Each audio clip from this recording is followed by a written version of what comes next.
जब ईडी ने कुछ भी जब्त न करने की बात की है तो इस मामले पर सुनवाई के लिए कुछ नहीं बचता है।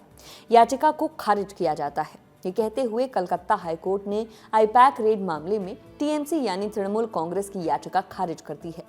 टीएमसी ने आरोप लगाया था कि 8 जनवरी को ईडी ने आईपैक के डायरेक्टर प्रतीक जैन के गुलाउडन स्ट्रीट स्थित घर और सॉल्ट लेक स्थित ऑफिस पर रेड मारी थी।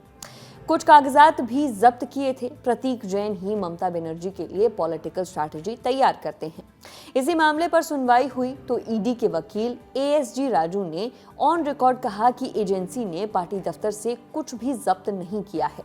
वहीं सुनवाई के दौरान ईडी ने ममता बनर्जी पर आरोप लगाए कि वो गैर कानूनी तरीके से फाइल ले गई थी। वकील एएसजी राजू ने कहा, अगर कोई रिकॉर्ड जब्त किया गया है तो वो ईडी ने नहीं बल्कि ममता बनर्जी ने किया है। वहीं हाईकोर्ट ने ईडी की तरफ से दाखिल याचिका पर सुनवाई भी टाल दी है। कोर्ट ने कहा कि इस मामले पर सुप्रीम कोर्ट में पहले ही याचिका लगाई जा चुकी है। इस पर सुप्रीम कोर्ट का फैसला आने के बाद सुनवाई होगी। कोर्ट में ईडी ने दलील दी कि आईपैक के डायरेक्टर प्रतीक जैन को खुद ही याचिका दायर करना चाहिए था। वहीं टीएमसी पार्टी की तरफ से पेश वकील गुरुस्वामी ने कहा कि हमारी याचिका सिर्फ एक सीमित मुद्दे पर है कि पार्टी का निजी राजनीतिक डेटा सुरक्षित रहे। किसी राजनीतिक पार्टी को डराना या दबाव में लेना ठीक नहीं है, खासकर तब जब पार्टी ने यह याचिका इस डर से दायर की कि उसके 6 साल पुराने राजनीतिक कंसल्टेंट के दफ्तर से उसका डेटा लिया जा सकता है।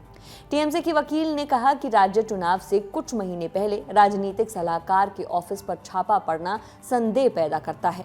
अगर ईडी के वकील यह कह रहे हैं कि ईडी ने कुछ भी जब्त नहीं किया तो इस बात को रिकॉर्ड में दर्ज किया जाए और इसी आधार पर याचिका का निपटारा किया जाए। वहीं ईडी की तरफ से पेश वकील ने कहा कि ये याचिका एक ऐसे व्यक्ति की तरफ से दायर की गई है जो सीधे तौर पर इस मामले से जुड़ा ही नहीं है। ममता ने अपनी टीएमसी पार्टी को याचिकाकर्ता बनाया है, लेकिन ये स्पष्ट नहीं है कि उसे ये अधिकार किसने दिया। क्या याचिकाकर्ता तलाशी के समय मौके पर मौजूद था? अगर नहीं तो वो कैसे कह सकता है कि जो बातें उसने शपथ पत्र में लिखी हैं वो सही हैं? ईडी वकील के मुताबिक याचिकाकर्ता ने हलफनामे में गलत बयान दिया क्योंकि वो इस पूरी घटना में शामिल ही नहीं था। दोनों पक्षों की दलीलें सुनने के बाद कोर्ट ने अपना फैसला सुनाया। कोर्ट ने कहा, याचिका का एकमात्र मकसद राजनीतिक गोपनीय डेटा की सुरक्षा था। जब ईडी कह रही है कि कुछ भी जब्त नहीं हुआ है तो अब मामले में कुछ बचता ही नहीं है। टीएमसी की याचिका खारिज की जाती है। वहीं ईडी की तरफ से ममता बनर्जी के खिलाफ दाखिल की गई याचिका पर सुनवाई फिलहाल टाली जाती है। जांच एजेंसी ने इसी मुद्दे पर सुप्रीम कोर्ट में एसएलपी दाखिल की है। सुप्रीम कोर्ट में मामला तय होने के बाद ही यहां दोबारा सुना जाएगा। अब कोर्ट इस पर क्या फैसला लेता है ये वक्त ही बताएगा। बता दें कि 8 जनवरी को ईडी ने प्रतीक जैन के घर और ऑफिस में छापा मारा था। ईडी की कार्रवाई सुबह 6 बजे से शुरू हुई थी, लेकिन करीब 11:30 बजे के बाद मामला बढ़ा। सबसे पहले कोलकाता पुलिस कमिश्नर प्रतीक के आवास पर पहुंचे। कुछ समय बाद सीएम ममता बनर्जी खुद लाउडन स्ट्रीट स्थित उनके घर पहुंच गई। ममता वहां कुछ देर रुकी। जब बाहर निकली तो उनके हाथ में एक हरी फाइल दिखाई दी।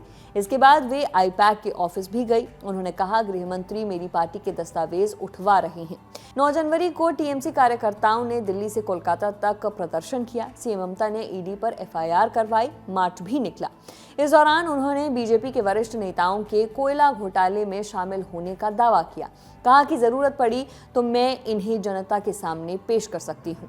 अब पश्चिम बंगाल में 2026 विधानसभा चुनावों की वोटिंग से कुछ महीने पहले ऐसा तनाव क्या असर डालता है ये देखना होगा। फैसला तो वक्त ही करेगा, लेकिन इतना तय है कि बंगाल की राजनीति फिलहाल इतनी जल्दी ठंडी होने वाली नहीं है। इस खबर में फिलहाल इतना ही। खबर लिखी है हमारी साथी रक्षा ने। मेरा नाम है नेहा धीमान। देखते रहिए दी लल्लन टॉप। शुक्रिया।